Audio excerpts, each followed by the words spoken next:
പ്രിയ കൂട്ടുകാരെ, നമ്മുടെ ജീവിതത്തിലെ അണ്ടർസ്റ്റാൻഡിങ്ങും അഡ്ജസ്റ്റ്മെന്റും രണ്ടാണ്. നമ്മുടെ ജീവിതത്തിൽ നമ്മൾ പലപ്പോഴും കേൾക്കുന്ന ഒരു പ്രയോഗങ്ങളാണ്, ഞാൻ എത്ര അഡ്ജസ്റ്റ് ചെയ്തു അല്ലെ. ഇത്രയും കാര്യങ്ങൾ ഇന്നത്തെ കാലഘട്ടത്തിൽ സ്നേഹത്തിന്, കഴിച്ച ഭക്ഷണത്തിന്, കുടിച്ച വെള്ളത്തിന്, ശ്വസിച്ചവായുവിന് പോലും കണക്ക് പറയുന്ന ഒരു സമൂഹത്തിൽ അഡ്ജസ്റ്റ്മെന്റും അണ്ടർസ്റ്റാൻഡിങ്ങും രണ്ട് തന്നെയാണ്. ഒരിക്കലും ഒരു ഡോക്ടറുടെ ഒരു അപ്പോയിന്റ്മെന്റിന് വേണ്ടിയിട്ട് ഒരു പ്രായമുള്ള ഒരാളിങ്ങനെ വെയിറ്റ് ചെയ്യായിരുന്നു. അപ്പം തന്റെ ടോക്കൺ നമ്പർ വിളിക്കാതിരിക്കുന്ന അദ്ദേഹത്തിന്റെ ഈ അക്ഷമ കാരണം അവിടുത്തെ ഒരു സ്റ്റാഫ് നഴ്സിന് കുറച്ച് പ്രയാസം തോന്നിയിട്ട് അദ്ദേഹം ഡോക്ടറുടെ റൂമിലേക്ക് അദ്ദേഹത്തിനെ കടത്തി വിടുകയാണ്. അപ്പം ഡോക്ടർ വളരെ കാലം അറിയാവുന്ന ഒരാളായത് കൊണ്ട് തന്നെ അദ്ദേഹത്തിന്റെ രോഗങ്ങളെ പറ്റിയും കൃത്യമായി പറയുന്നതിനിടയ്ക്ക് അദ്ദേഹത്തിന് ഇതൊന്നും കേൾക്കാനുള്ളൊരു സമയം ഉണ്ടായിരുന്നില്ല. വളരെ അക്ഷമനായിട്ട് അദ്ദേഹത്തിനെ കണ്ടപ്പോൾ ഡോക്ടർ ചോദിക്കുകയാണ്, താങ്കൾക്ക് പോയിട്ട് എന്തെങ്കിലും തിരക്കുണ്ടോ? അപ്പൊ അദ്ദേഹം പറഞ്ഞ മറുപടി, എനിക്ക് പെട്ടെന്ന് വീട്ടിലേക്ക് എത്തണം, ഞാൻ എന്റെ ഭാര്യയ്ക്ക് ഇന്നത്തെ ഉച്ചഭക്ഷണത്തിന് ഭാര്യയുടെ കൂടെ കഴിക്കാമെന്ന് വാക്ക് കൊടുത്തിട്ടുണ്ടായിരുന്നു. അപ്പൊ ഇത് കേട്ട ഡോക്ടർ ഇങ്ങനെ ആലോചിക്കുകയാണ്, വാക്ക് പ്രോമിസ് കൊടുക്കാന്നല്ലാതെ അത് പാലിക്കാൻ പറ്റാത്ത യുവാവായ തന്റെ അവസ്ഥ ഓർത്ത് അദ്ദേഹം ചോദിച്ചു, ഭാര്യയ്ക്കല്ലേ വാക്ക് കൊടുത്തത്, ഒരു വാക്കല്ലേ, നമുക്ക് മാറ്റി പറയാലോ എന്ന് പറയുമ്പോൾ അദ്ദേഹം പറയാണ്, എനിക്കത് പറ്റില്ല, എനിക്ക് എത്രയും പെട്ടെന്ന് എന്റെ ഭാര്യയുടെ അടുത്തെത്തണം.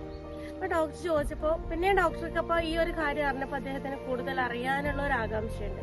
അപ്പൊ അദ്ദേഹം പറയാണ്, എന്റെ ഭാര്യയ്ക്ക് സുഖമില്ല, കഴിഞ്ഞ 6 വർഷമായി എന്റെ ഭാര്യ അൽഷിമേഴ്സ് പേഷ്യന്റ് ആണ്. ഇത് കേട്ട ഡോക്ടർക്ക് ചിരിയാണ് വന്നത്. അങ്ങനെയാണെങ്കിൽ എളുപ്പമല്ലേ, അൽഷിമേഴ്സ് പേഷ്യന്റ് ആണെങ്കിൽ നമുക്ക് വേറെ ഒന്നും ആലോചിക്കണ്ടല്ലോ, അവർക്കത് ഓർമ്മയുണ്ടാവില്ലല്ലോ എന്ന് പറയുമ്പോൾ അദ്ദേഹം പറയാണ്, ഭാര്യ എന്നെ തിരിച്ചറിഞ്ഞിട്ട് പോലും 6 വർഷമായി, പക്ഷെ കൊടുത്ത വാക്ക് ഞാനാണ്, ഭാര്യയല്ല, എനിക്കത് ഓർമ്മയുണ്ടല്ലോ. ഇവിടെയാണ് നമ്മൾ മനസ്സിലാക്കേണ്ടത്, നമ്മുടെ ജീവിതത്തിൽ നമ്മൾ അണ്ടർസ്റ്റാൻഡിങ്ങിലൂടെ നമ്മൾ ഒരു കാര്യം ചെയ്യുകയാണെങ്കിൽ അതൊരിക്കലും നമുക്ക് കണക്ക് പറച്ചിലിന്റെ രോഗത്തിലേക്ക് നമ്മളെ കൊണ്ടുവരില്ല. അപ്പം എപ്പോഴും ബന്ധങ്ങളില്, സൗഹൃദങ്ങളിലായിക്കോട്ടെ, കുടുംബജീവിതങ്ങളിലായിക്കോട്ടെ, അഡ്ജസ്റ്റ് ചെയ്യാന്ന് പറയുന്നത് ആ ഒരു വ്യക്തി എല്ലാ കാലവും അഡ്ജസ്റ്റ് ചെയ്യപ്പെട്ടവരായിരിക്കും.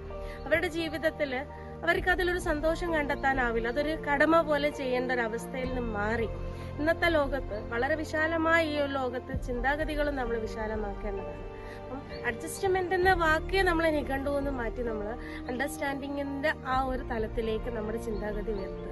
അങ്ങനെയാണെങ്കിൽ നമ്മുടെ ജീവിതത്തിൽ ചെറുതും വലുതുമായ എല്ലാ വിഷമഘട്ടങ്ങളും നമുക്ക് വലിയ രീതിയിൽ നമുക്കത് മനസ്സിലാക്കിക്കൊണ്ട്, നമുക്കത് ആസ്വദിച്ചുകൊണ്ട് അത് ആ ഒരു അവസ്ഥയും മറികടക്കാൻ നമുക്ക് സാധിക്കും.